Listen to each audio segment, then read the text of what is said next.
Stephanie DeLellis, otherwise known as Fran Hurley's granddaughter. I'll be attending Ramapo College in the fall for psychology. I'm the 5th generation member of my family to attend St. Peter's. I'd like to inform you all that the letter O is broken on my keyboard. I'm feeling rather guilty about it because I said some rather unchristian things when I discovered this. After a few moments of annoyance, I managed to find a solution and carry on. Having the key break at a rather awful time made me think of other times in my life where these things haven't gone exactly to plan.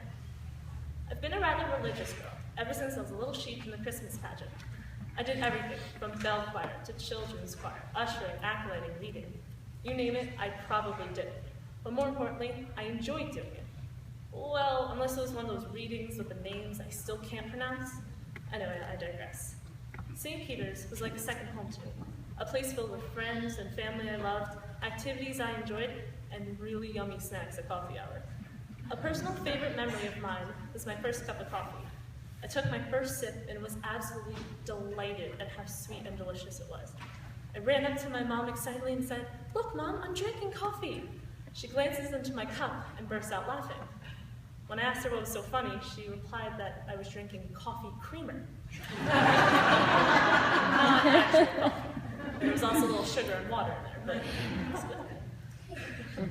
Growing up as a member of the church exposed me to this fascinating level of love and kindness that's impossible to get anywhere else. It seemed that when I smiled, the whole church would smile with me. And when I suffered, the congregation always reached out a helping hand, especially when I lost my godmother, Aunt Susie.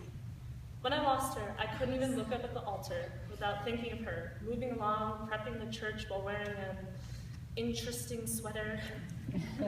I have to admit, even standing here now, looking out into the congregation, I still expect to see her smiling, encouraging face. I don't know how I would have been able to deal with the loss if it weren't for the help of a more specific person, my best friend, Katie Felici. Katie and I met when we were 3 years old in the church nursery. Our friendship got off to a bit of a rocky start. You see, at snack time, we would always have this little napkin filled with goldfish crackers, and those happened to be my favorite. So, just about every Sunday, I'd sit next to Katie, and when she wasn't looking, I'd steal her goldfish. To this day, I'm still dubbed Goldfish Stealer. It's funny thinking that without this church, we may not have ever met. I'm so thankful for this church. It has been my home away from home for 18 years of my life. I've created friendships and memories that I'll cherish for the rest of my life. It pains me to be leaving in the fall, but I still always find solace in one of my favorite quotes. Though we may branch out, we will never forget our roots.